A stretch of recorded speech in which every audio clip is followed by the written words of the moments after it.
একসময় শুধু মানুষের তৈরি ভিডিও নিয়েই ছিল প্রতিযোগিতা। এখন কৃত্রিম বুদ্ধিমত্তার দাপটে মুহূর্তেই তৈরি হচ্ছে হাজার হাজার ভিডিও। কিন্তু এই নতুন বাস্তবতায় কঠোর অবস্থান নিয়েছে ইউটিউব। কিছু ধরনের এআই নির্ভর ভিডিও আর আয় করার সুযোগ পাবে না।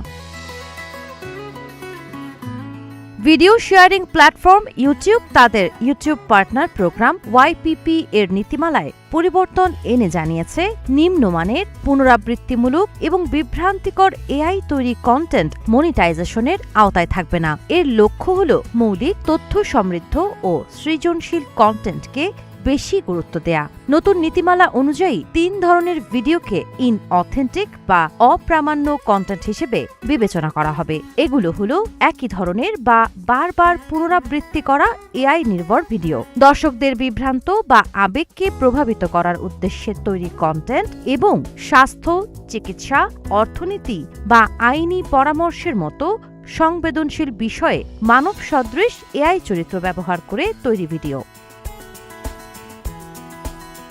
ইউটিউবের ভাষ্য, সাম্প্রতিক সময়ে এআই ব্যবহার করে বিপুল পরিমাণ নিম্নমানের ভিডিও প্রকাশের প্রবণতা বেড়েছে। এতে দর্শকের অভিজ্ঞতা, প্ল্যাটফর্মের মান এবং বিজ্ঞাপন দাতাদের আস্থা ক্ষতিগ্রস্ত হওয়ার ঝুঁকি তৈরি হয়েছে। তাই এখন থেকে এমন কন্টেন্টকে অগ্রাধিকার দেয়া হবে যা মৌলিক, নির্ভুল তথ্যভিত্তিক এবং দর্শকদের জন্য বাস্তব মূল্য তৈরি করে।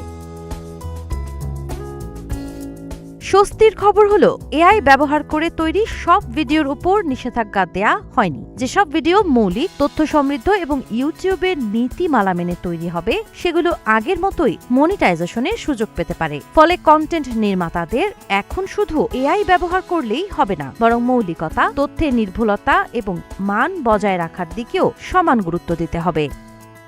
সাবা খান, নাগরিক প্রতিদিন।